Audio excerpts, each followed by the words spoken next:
Let me open by saying Black Lives Matter. And I know it's been a hell of a year for everyone, so please hear me out in regards to journaling for learning and ultimately for change. Hi, my name is Linda.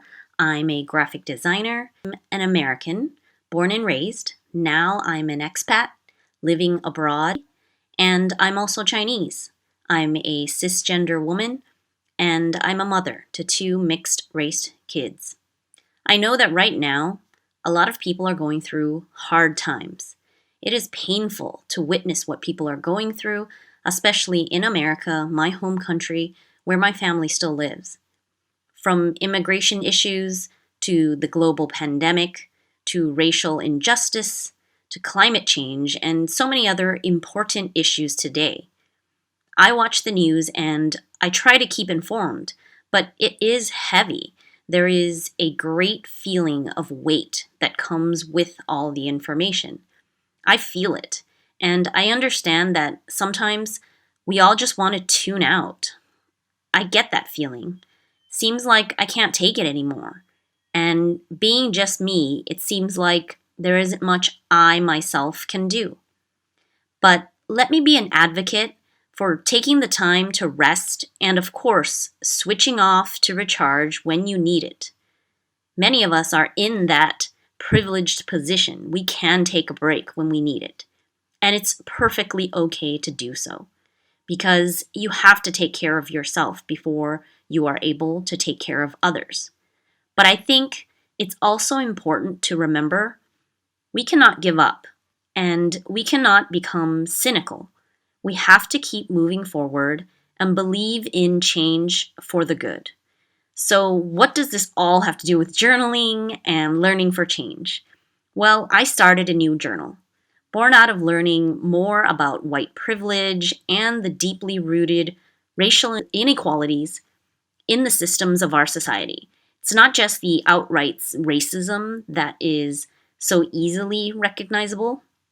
There are many other deep rooted problems that we just might not know about if we don't learn about it.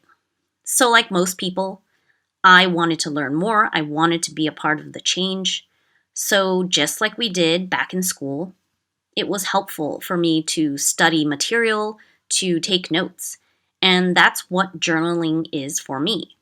Obviously, I might get a bit more creative and fun with it, use printables and pretty designs, but ultimately, it's about documenting what I learn, what I come across, and making an effort.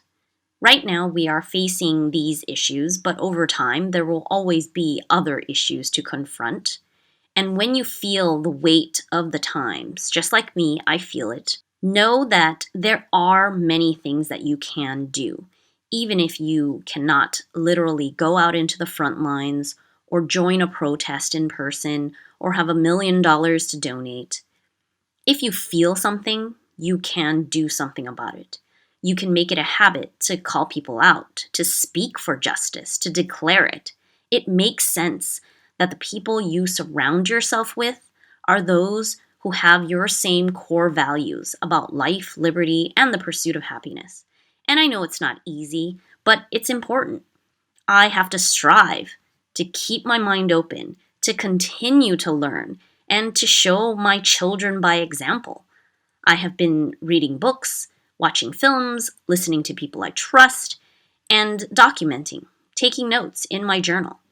It's a way to deal with my emotions, to process information, and really getting that restless sort of energy out into my hands, whether it's just writing or cutting or pasting.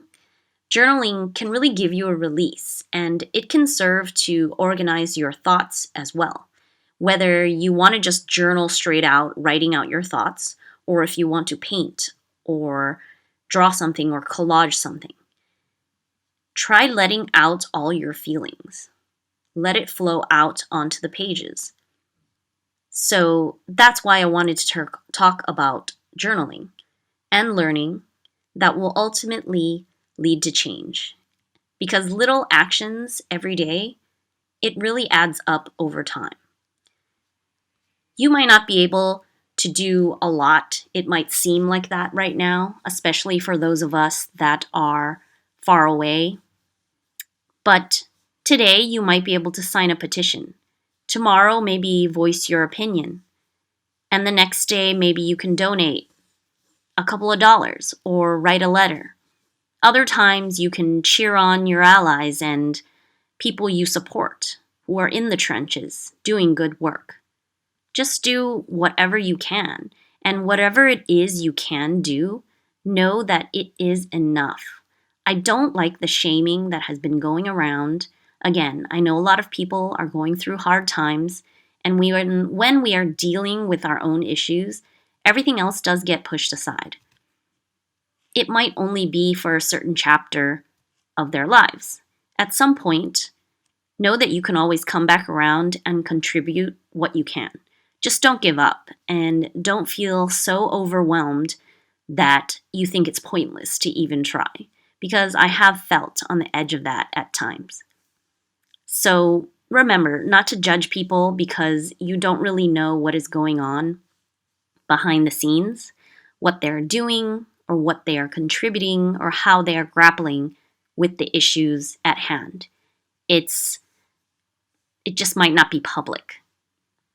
Instead, put your energy into your own learning and your own growth. Take action and create change, because ultimately, that's what really counts. Little actions from people all across the globe. It will create a ripple effect and make change.